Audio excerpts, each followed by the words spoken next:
नमस्कार, आदाब, सत श्री अकाल दोस्तों। स्वागत है आप सबका मेरे YouTube चैनल स्वप्निल जंक्शन पर और मैं आशा करता हूं कि आप सभी स्वस्थ और सुरक्षित होंगे। दोस्तों, कहते हैं कि अगर किस्मत साथ ना दे तो ऊंट पर बैठे हुए व्यक्ति को भी कुत्ता काट ही लेता है। आज की इस वीडियो में इस कथन का उदाहरण भी मिलेगा और साथ ही साथ एक सबक भी। मौत को सिर्फ एक बहाना चाहिए होता है। तो बिहार के सारण जिले के 25 वर्षीय युवक जिनका नाम मनमोहन उर्फ भूहर है, उनके साथ कुछ ऐसा ही हुआ। भूहर गांव में मुख्यतः सांप पकड़ने और सांप के काटे जाने पर लोगों का उपचार किया करता था। गांववासियों का कहना है कि भूहर अपने मंत्रोच्चार से ही सर्प के विष को खत्म कर देता था। सांपों को पकड़ने और उनसे ना डरने वाला यह शख्स क्या सर्पदंश के कारण ही परलोक सिधार जाएगा, ऐसा शायद ही किसी ने सोचा होगा। लेकिन ऐसा हुआ और भूहर की एक बेवकूफी की कीमत उसे अपनी जान गंवा कर चुकानी पड़ी। दरअसल हुआ यूं कि मांझी प्रखंड के सीतलपुर गांव में रक्षाबंधन के दिन भूहर अपनी बहनों से सांपों के जोड़े को राखी बंधवा रहा था। इस कवायद के दौरान ही एक सांप ने उसके पैर पर काट लिया और कुछ ही क्षण के बाद उसकी हालत बिगड़ने लगी और अस्पताल ले जाने पर डॉक्टरों ने उसे मृत घोषित कर दिया। जिस मनमोहन उर्फ भूहर को सांपों का मित्र और डॉक्टर तक कहा जाता था, वही सांप उसका सबसे बड़ा दुश्मन निकला। रक्षाबंधन वाले दिन बहनों ने अपना भाई खो दिया और गांव वालों ने अपना मसीहा। इसलिए सांप हो या फिर कोई और, किसी बेजुबान को छेड़ने का प्रयास ना करें, क्योंकि वो इंसानियत में नहीं अपनी रक्षा करने में विश्वास रखता है। मनमोहन उर्फ भूहर दिल का अच्छा व्यक्ति था। सांपों को पकड़कर उन्हें मारता नहीं था, बल्कि जंगल में छोड़ देता था। सांपों को स्वस्थ भी करता था, इलाज भी करता था। पर्यावरण प्रेमी भी था। सर्पदंश का इलाज करना हो या फिर सांप को पकड़ना हो, वो उसके लिए पैसा नहीं लेता था। पेशे से बिजली मिस्त्री मनमोहन की मौत की इस प्रकार होगी, ये सुनकर आसपास के लोग स्तब्ध हैं और परिवार में कोहराम मचा हुआ है। दोस्तों, ये एक गंभीर विषय है, क्योंकि कहीं ना कहीं हमारे देश में सर्पदंश के कारण यानी सांपों के द्वारा काटे जाने पर हमारे देश में प्रति वर्ष हजारों की संख्या में लोगों की जान चली जाती है और ऐसी घटनाओं की संख्या भी काफी तादाद में है जिन्हें सांप काट लेता है। हाल ही में एक रिपोर्ट आई जो कि national institute for research in reproductive health ने अपने अध्ययन में छापी और पाया उन्होंने कि दरअसल वर्ष 2000 से लेकर 2019 तक हमारे देश में लगभग 12 लाख लोगों की मौत सांप के काटने से हुई है, जो कि पूरी दुनिया में सबसे ज्यादा है, सबसे अधिक है। आपको मैं बताना चाहूंगा दोस्तों कि इस पूरे के पूरे जो मौतों की ये संख्या है, उसमें यह भी पाया गया कि भारत में 70% मौतें देश के 8 जो कृषि प्रधान और जो बहुत ज्यादा जनसंख्या वाले यानी जनसंख्या घनत्व जिनका ज्यादा है जिन राज्यों का, वहां पर हुई। अब ये राज्य कौन से, ये भी आप जान लीजिए। इनमें बिहार है, झारखंड है, मध्य प्रदेश है, उड़ीसा है, उत्तर प्रदेश है, आंध्र प्रदेश है, राजस्थान है और गुजरात है।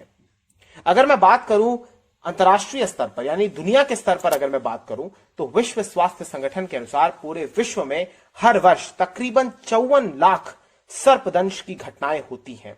54 लाख। और इनमें से जैसा कि मैंने आपको बताया कि इनमें से भी आधे का जो संबंध है वो भारत से होता है। दुनिया भर में 81,000 से लेकर करीब 1,40,000 के बीच लोगों की मौत होती है और भारत में जैसा कि मैंने आपको बताया कि हर वर्ष करीब 58,000 लोगों की मौत हो जाती है। जिन लोगों की मौत नहीं होती है वो किसी ना किसी रूप में शिकार हो जाते हैं अंग विकार का, नेत्रहीनता का या फिर गंभीर शारीरिक और मानसिक बीमारियों का भी, जिसके बाद उन्हें जीवन भर उस बीमारी के कारण जूझना पड़ता है। एक बात और है दोस्तों, हमारे देश में अंधविश्वास पर अत्यधिक विश्वास किया जाता है। साथ ही साथ प्राथमिक उपचार के बारे में जागरूकता की कमी भी है, वैज्ञानिक चेतना का अभाव भी है।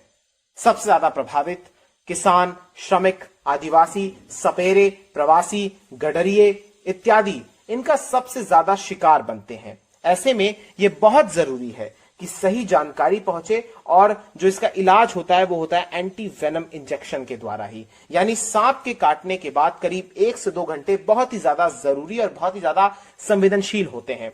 इसी दरमियान अगर ये एंटी वेनम इंजेक्शन लगा दिया जाए तो पीड़ित की जान बचाई जा सकती है, अन्यथा उसकी जान जा भी सकती है। इसलिए बहुत जरूरी है कि इन तमाम जो प्रथाएं हैं अंधविश्वास की, या फिर जो एक प्रकार से जड़ी बूटी के द्वारा जो इलाज किया जाता है, या फिर झाड़ फूक के द्वारा जो इलाज किया जाता है, या फिर देसी इलाज जिसको आप कहते हैं, उसमें अपने समय को बर्बाद करने की आवश्यकता नहीं है, और किसी ऐसे झोला छाप के पास ले जाने की आवश्यकता नहीं है जो कि सांप के काटने का इलाज करता हो मंत्रोच्चार से या कोई देसी इलाज से, बल्कि डॉक्टर के पास शीघ्र अतिशीघ्र ले जाने की आवश्यकता होती है। साथ ही साथ ये मानसून का समय चल रहा है, तो इसमें बहुत सारे लोगों को, या तमाम आपको मैं बताना चाहूंगा मुख्य रूप से, चूंकि आंकड़ों में यह सामने आया कि 97% जो घटनाएं होती हैं वो ग्रामीण इलाकों में होती है, ग्रामीण क्षेत्रों में होती हैं, जबकि बाकी बची हुई 3% सिर्फ शहरों में होती हैं। इसलिए बहुत जरूरी है कि मानसून के आगमन, जिस तरीके से अभी चल भी रहा है मानसून, तो ऐसे में जो वहां पर गांव में जो विशेष रूप से लोग रहते हैं वो अपना बहुत ख्याल रखें, एहतियात बरतें।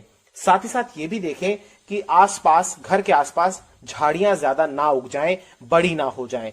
पांव को ढक कर चलें, नंगे पैर ना चलें, कीचड़ में या दलदल में, या फिर जहां पर पानी ज्यादा बढ़ गया हो, भरा हो, वहां पर आप ना जाएं। साथ ही साथ जमीन पर भी नहीं सोना चाहिए, और बहुत जरूरी है कि जो झाड़ियों का मैंने जिक्र किया, या फिर गमलों का, या फिर फूलों का, पौधों का, उनसे भी आप निश्चित दूरी बनाकर रखें। इसका सिर्फ एक ही उपाय है अपने आप को सुरक्षित रखने का, वो है कि सावधान आपको रहना होगा, सावधानी को बरतना होगा। इसके अलावा दोस्तों आपको मैं बताना चाहूंगा कि दुनिया भर में करीब 26,000 प्रजातियां हैं सांपों की, जिनका अभी तक दुनिया को ज्ञात है, और इनमें से 500 भी ऐसी प्रजातियां नहीं है, करीब 400 से 450 ही करीब इस प्रकार की हैं जो जहरीली होती हैं, विषैली होती हैं, और इनमें से भी लगभग आधी ऐसी होती हैं जिनका विष इंसान के लिए जानलेवा हो सकता है। तो इसलिए बहुत जरूरी है कि लोगों को जिसका फर्क भी नहीं पता है कि कौन सा सांप विषधर है या कौन सा सांप विषहीन है, ऐसे में सही जानकारी और अवेयरनेस ही इस पूरे के पूरे सांप के काटने की घटनाओं से लोगों को बचा सकती है। और जैसा कि मैंने आपको बताया कि एंटी वेनम जो सीरम होता है वही सबसे बड़ा एक हथियार होता है सुरक्षा का, और अगर वो सही तरीके से लगा दिया जाए तो फिर कहीं ना कहीं इंसान की जान बचाई जा सकती है। और प्रशासन को भी और सरकारों को भी इस बारे में सोचना चाहिए कि इस एंटी वेनम की जो उपलब्धता है वो भी ग्रामीण क्षेत्रों में बहुत ज्यादा बढ़ाई जानी चाहिए, क्योंकि ग्रामीण क्षेत्रों के वहां पर जो भी अस्पताल है या फिर जो भी वहां पर प्राथमिक स्वास्थ्य केंद्र है, वहां पर इसकी उपलब्धता की कमी है। बहरहाल दोस्तों, उम्मीद करता हूं कि आपको ये वीडियो अच्छी लगी होगी, आपको इसके बारे में काफी सारी इंफॉर्मेशन भी मिली होगी। अपना बहुत ख्याल रखिए और कोशिश कीजिए कि सावधान रहिए, और बेवजह की बहादुरी दिखाने का प्रयास अगर कोई करता है तो उसे टोकिए। बहुत बहुत शुक्रिया, बहुत बहुत धन्यवाद। जय हिंद, जय भारत, वंदे मातरम, इंकलाब जिंदाबाद, सत्यमेव जयते। नमस्कार।